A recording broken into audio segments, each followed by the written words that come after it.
Comunicación y Humanidades de España y ha sido incorporado como miembro honorario de la American Academy of Arts and Science de Estados Unidos.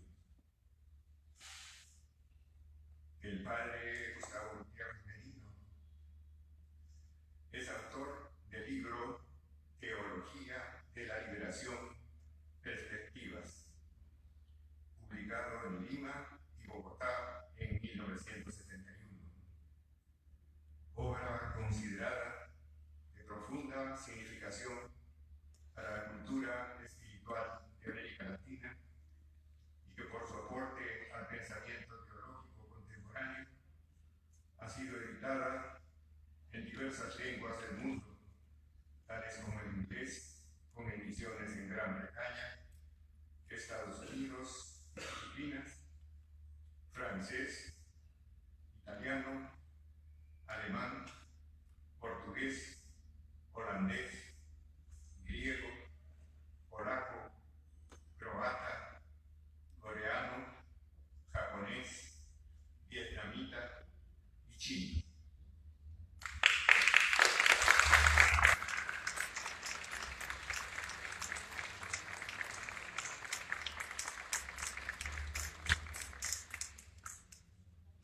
El padre Gustavo Gutiérrez Merino también es autor de otros libros que desarrollan su pensamiento, como Líneas pastorales de la Iglesia en América Latina, Liberation and Change, en coautoría con Richard Shaw, De parte de los pobres, Teología de la Liberación, Teología de la Iglesia, en coautoría con Gerard Müller y Joseph Seyer, con prefacio del Papa Francisco I.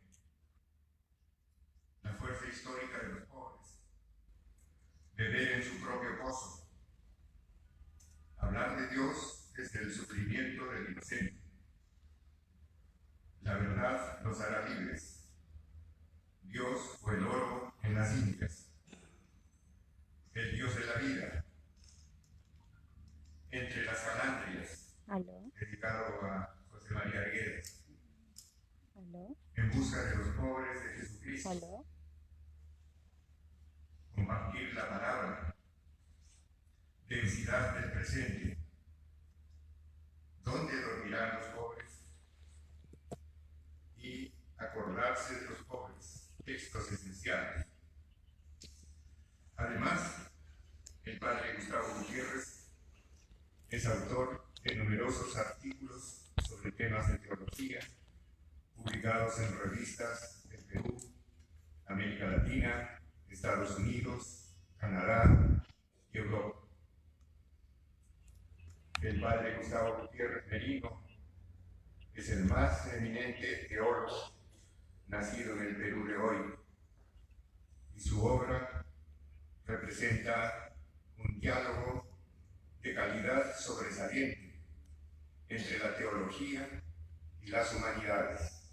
En uso de las atribuciones conferidas por el artículo 122 de la Ley Universitaria número 30/2020, el Estatuto Adecuado de la Universidad, y estando a lo acordado por el Consejo Universitario en su sesión de fecha 19 de noviembre de 2019, resuelve: artículo único, conferir la distinción honorífica de doctor honoris causa de la Universidad Ricardo Palma al padre Gustavo Gutiérrez Merino, otorgándole el diploma y la medalla correspondiente para que se le reconozca como tal y se le conceda los privilegios que esta distinción otorga.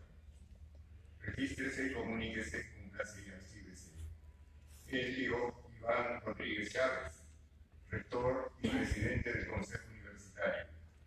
Andrés Enrique Maldonado Herrera, secretario general y secretario del Consejo Universitario. Gracias. Dime. Bien. Gracias por el pase, Abel y Elías. Nos encontramos aquí en el auditorio del Centro Cultural Corihuasi en Miraflores, donde se está realizando un acto oficial que la Universidad Ricardo Palma otorga la distinción de doctor honoris causa al padre Gustavo Gutiérrez Merino. En estos momentos se encuentran las principales presencias de la universidad, como el rector, también el secretario general.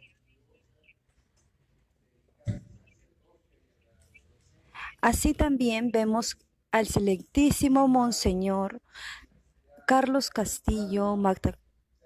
Le distingue a usted con esta mención del doctor honoris causa y que yo tengo el privilegio de imponerle la medalla y otorgarle un diploma que lo reconoce como tal, felicitándole y agradeciéndole por toda esta vida de enseñanza que tiene usted para todos nosotros.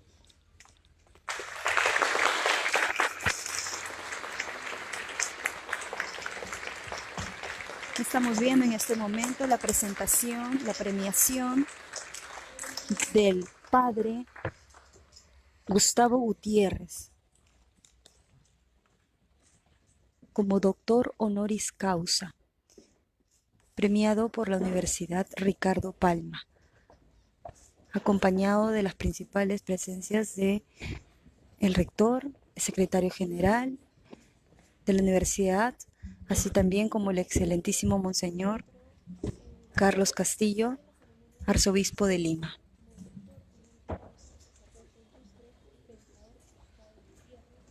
Ha sido premiado este padre por sus principales libros y todo lo que ha hecho acerca de la teología de la liberación. Que una buena teoría. Eso es todo lo que tengo que informar. Adelante, Abel y Elías.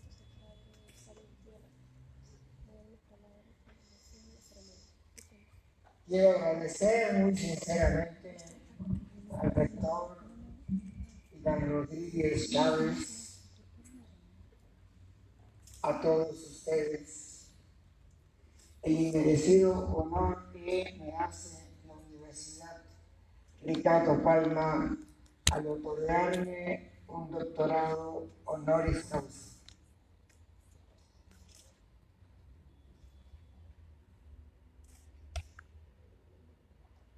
Pero, ¿cómo convencerlos, amigos, que eso es lo que en verdad pienso y siento? ¿Cómo decirles que no son palabras de ocasión? ¿Cómo expresarles mi reconocimiento por este gesto? Tal vez un modo sencillo y fraterno de hacerlo es compartiendo con ustedes algunas reflexiones que trajinan nuestras mentes en los difíciles días que atravesamos. Preocupaciones que desearía colocar en el ámbito universal en que nos encontramos.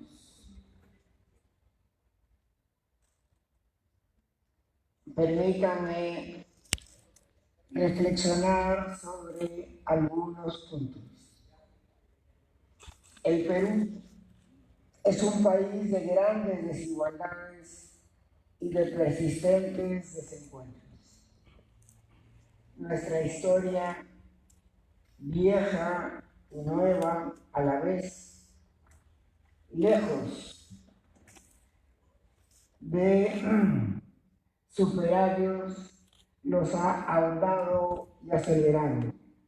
Se trata sin duda de una de las brechas más grandes de América Latina.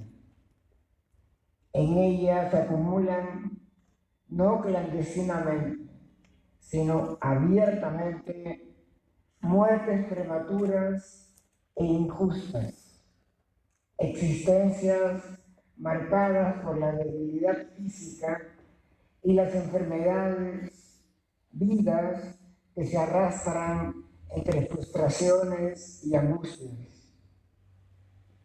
Esto ha creado una compleja situación ante la cual la sociedad no ha sabido responder siempre como debía, con total respeto por los derechos humanos.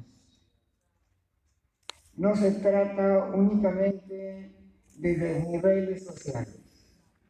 Somos también un país variopinto, racial y culturalmente. En él conviven desde hace siglos, sin encontrarse plenamente, diversos pueblos que se diferencian por el color de la piel, la lengua, las costumbres, las expresiones artísticas, los lazos de la obligada coexistencia ha logrado establecer no han podido acortar las distancias ni vencer los prejuicios, la ignorancia mutua y la hostilidad. La vida, pasión y muerte de José María Ardegas nos llama a ser un país de todas las artes, pero eso no es fácil. Es más bien penoso y urgente, sin embargo, tanto de las aproximaciones como del camino por recorrer en un proceso que no ha logrado todavía cuajar y que por momentos amenaza con quedar trunco.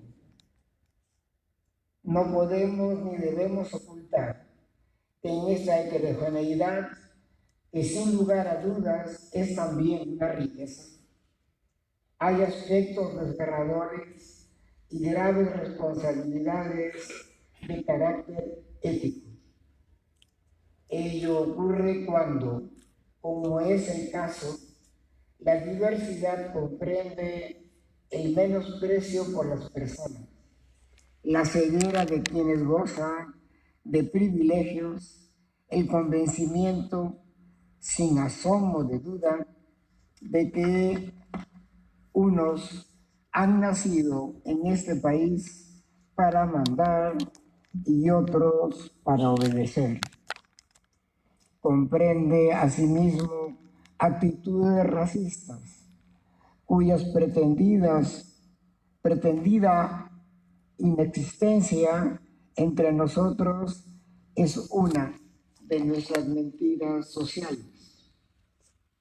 La violación multiforme del derecho a la vida, la despreocupación de los que han tenido y tienen la posibilidad de forjar una sociedad justa con iguales oportunidades para todos.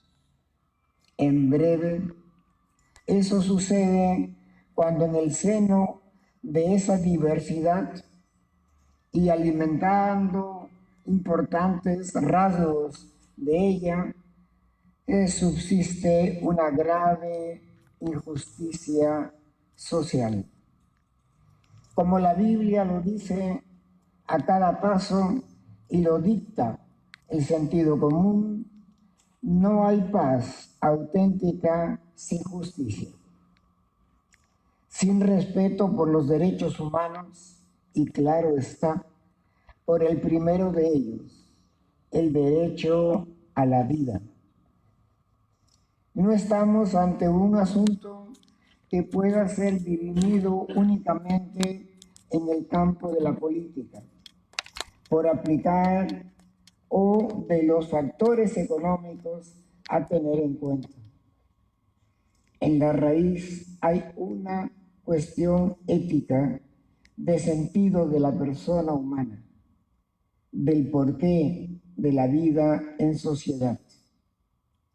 La coherencia personal o la doblez embustera la verdad o la mentira en el discurso político, la certeza de que todos los seres humanos son iguales en dignidad o la pretendida superioridad de algunos, la honestidad en el manejo de los recursos públicos y al usarlos como su caja chica, no son vagos y graciosos problemas morales. Son decisivos en el establecimiento de relaciones sociales justas y respetuosas. No hay nada más concreto que una buena teoría. Podríamos afirmar en el Perú de nuestros días que no hay nada más político en tanto construcción de la polis, la ciudad, la nación, que un buen y exigente comportamiento ético. Las variadas formas de corrupción, el de dinero fácil, el juego de influencias, la embriaguez del poder, el uso sistemático de la mentira, corroen la vida social y la credibilidad de quienes tienen importantes responsabilidades en ella. Todo esto mantiene vivas y abiertas viejas heridas que no han logrado cicatrizar a lo largo de nuestra historia.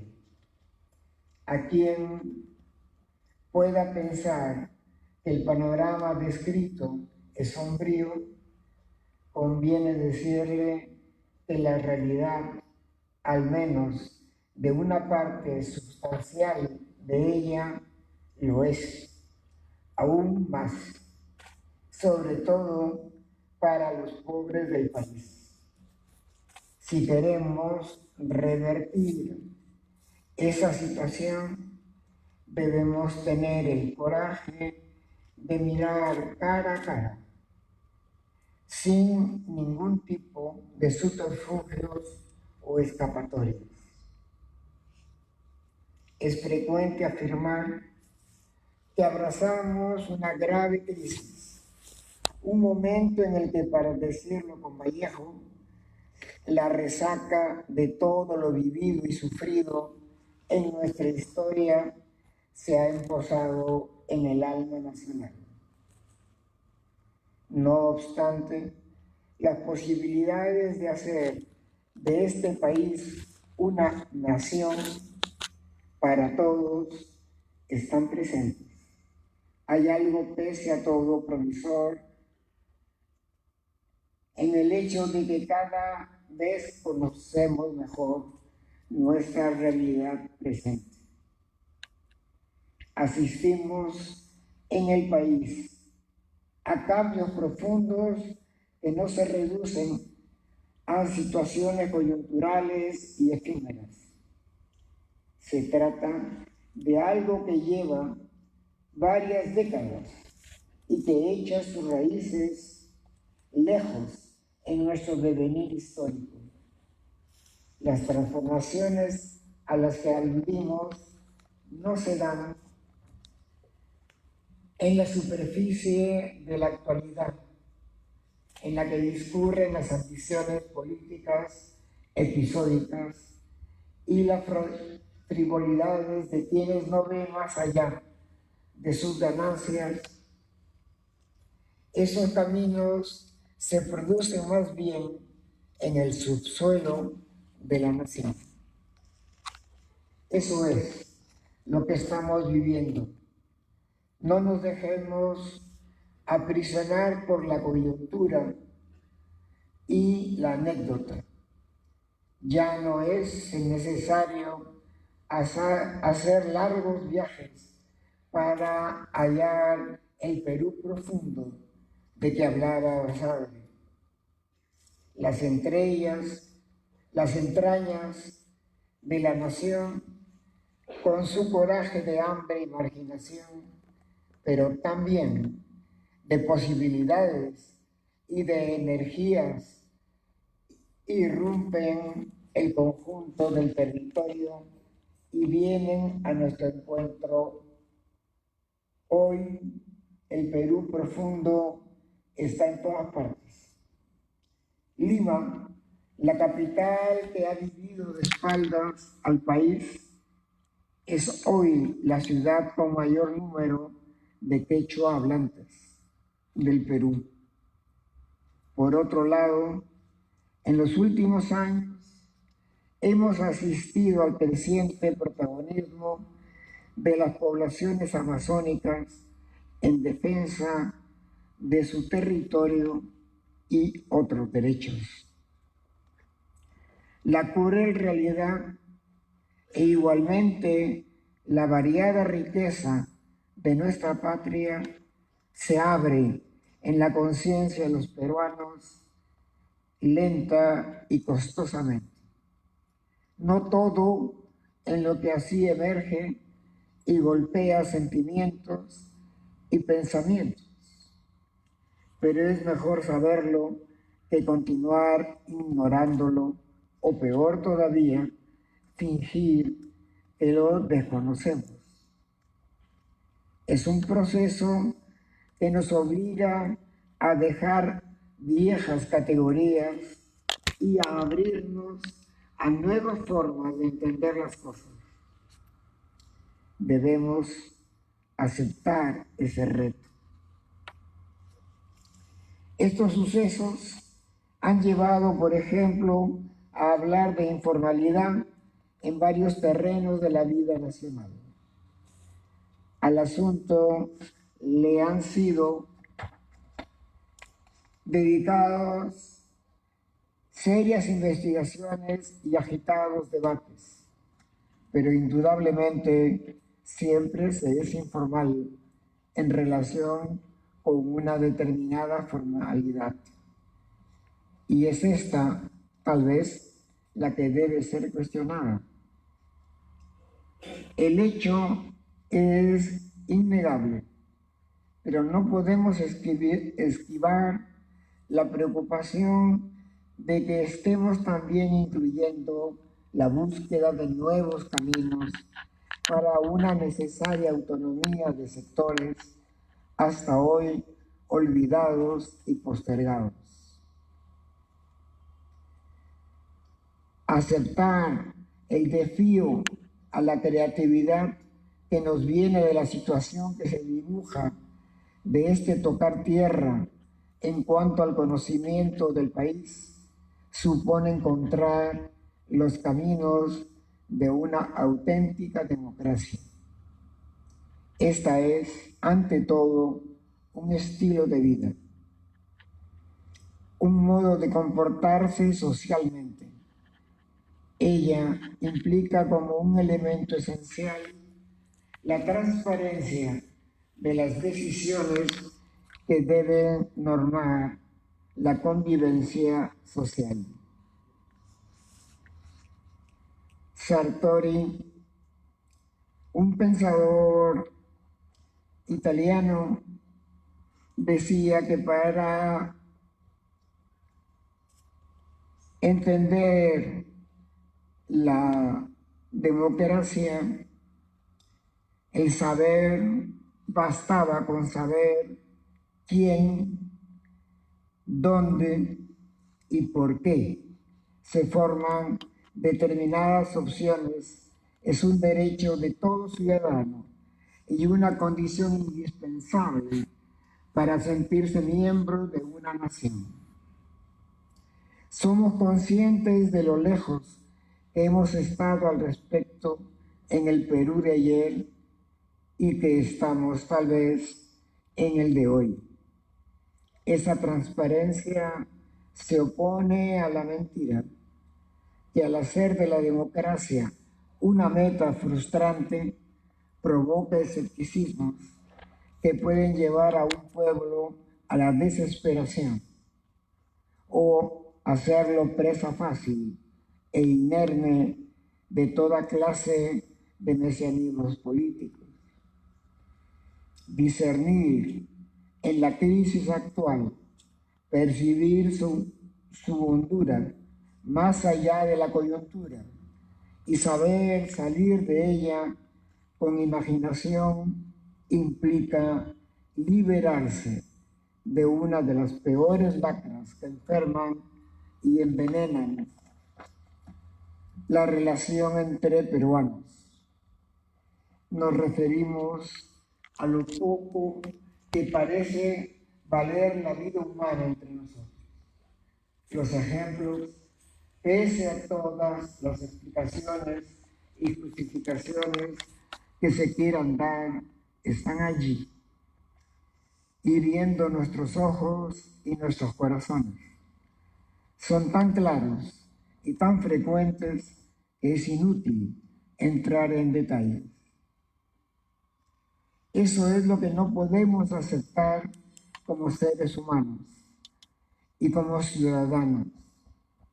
Se impone un gran esfuerzo por forjar un mundo humano basado en la justicia social y el respeto a los derechos humanos y el cuidado del medio ambiente, tema que ha tomado gran importancia en el contexto del cambio climático que a muchos, y con toda razón, preocupa. Urge igualmente crear entre nosotros aquello que se ha designado como una cultura de la vida, vale decir, como una actitud global que no deje resquicio a una voluntad de muerte abierta o disfrazada. Para hacerlo, contamos con la inmensa y variada riqueza histórica y cultural que nos viene de los diversos pueblos que viven en el país. Desde esas distintas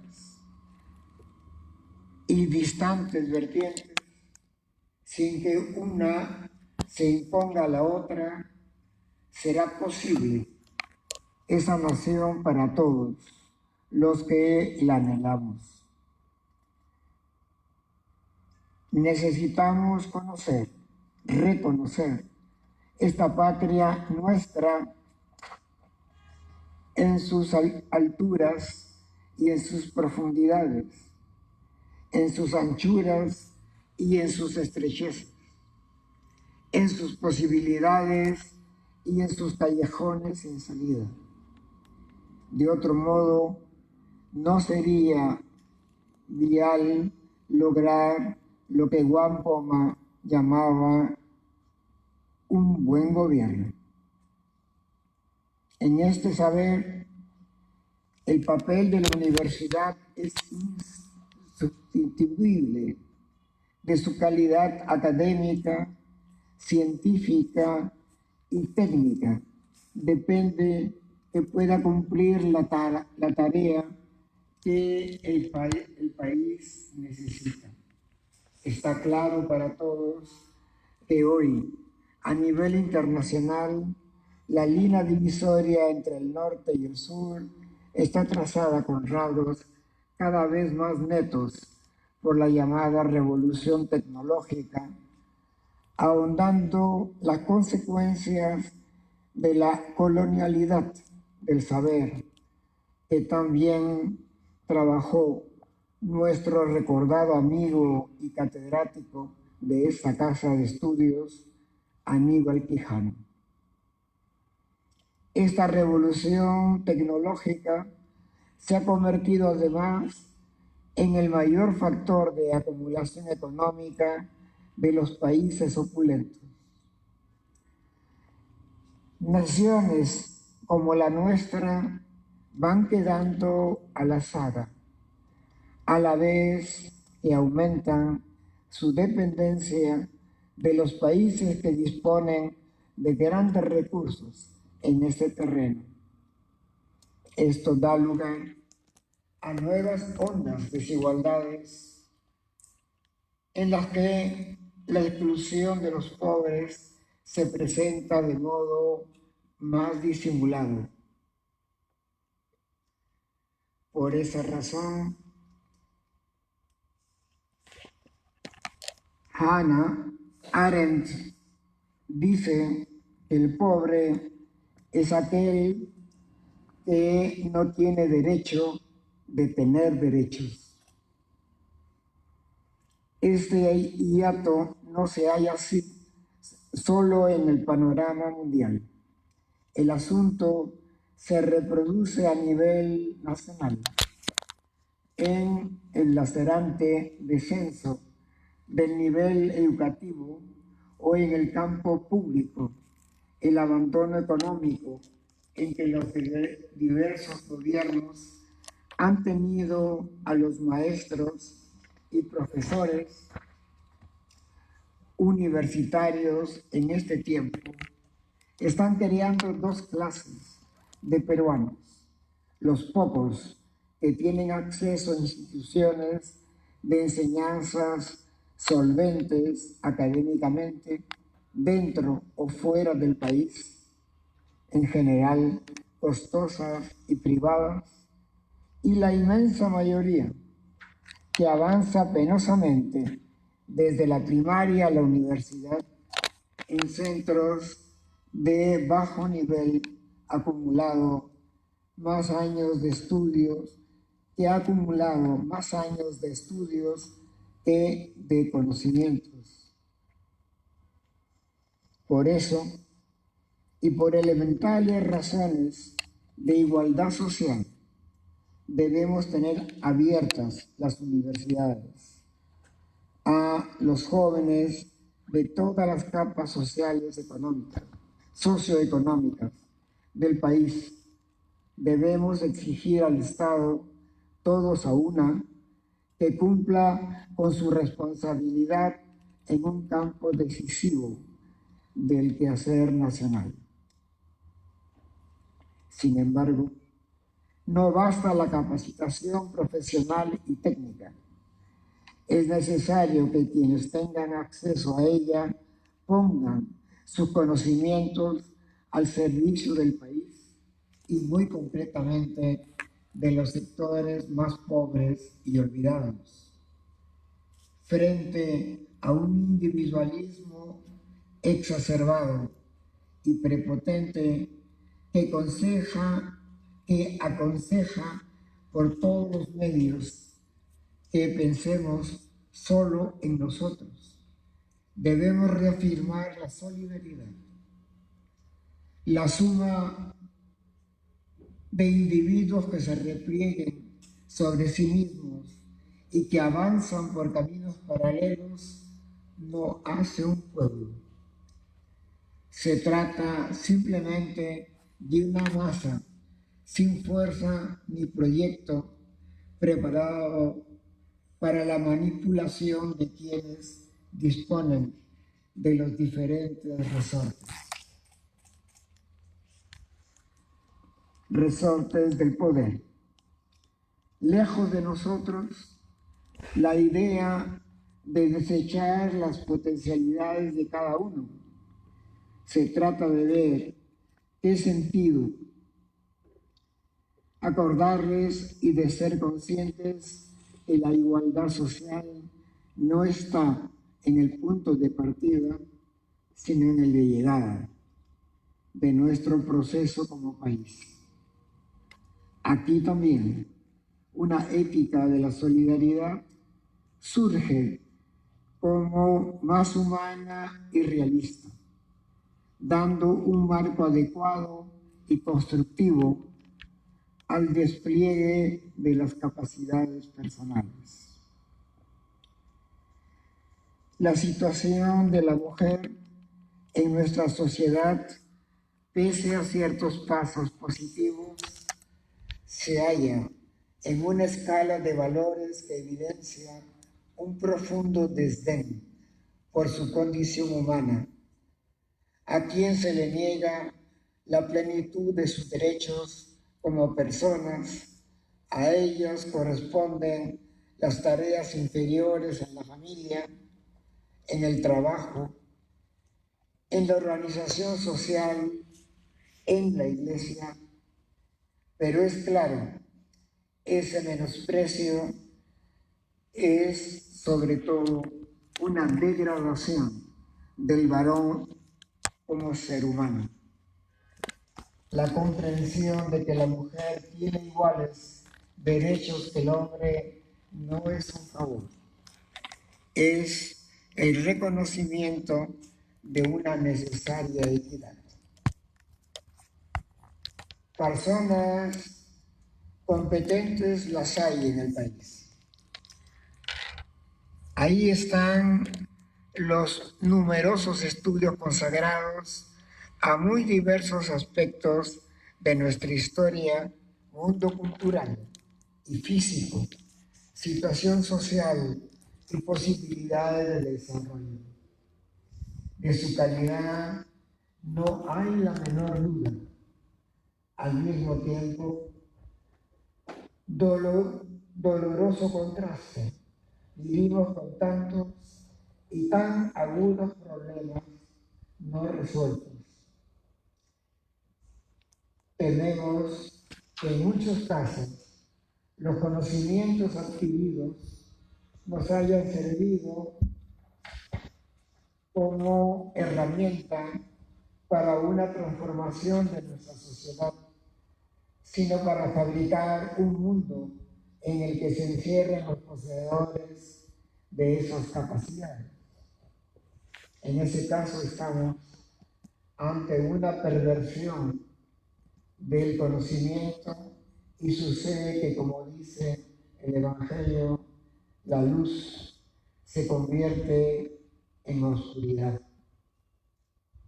De este mundo, el saber ilumina y permite logros individuales y echa más sombras al conjunto de la nación. Competencia profesional, solidaridad en la construcción de una sociedad justa son tareas de la formación universitaria.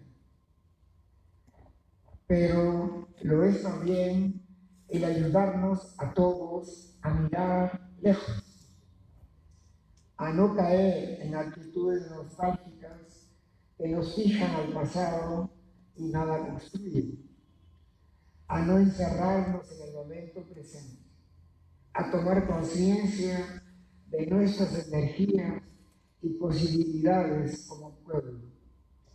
Debemos hacer que la luz del conocimiento pueda iluminar nuestro caminar histórico y que no agregue paradójicamente más obscuridad a un pueblo pobre que lucha valientemente por su dignidad y su supervivencia.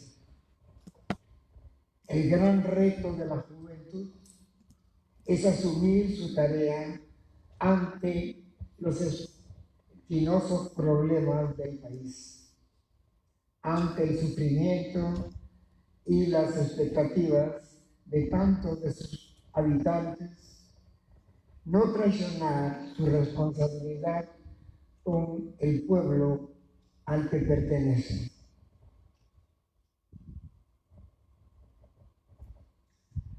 No olvidemos que el futuro no llega, llegan los papeles.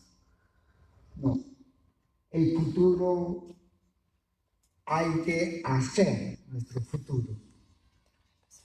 Y entonces sí lo podemos tener. Gracias nuevamente, amigos, por esta distinción que me honra y compromete, incorporándome al claustro de esta universidad. Gracias.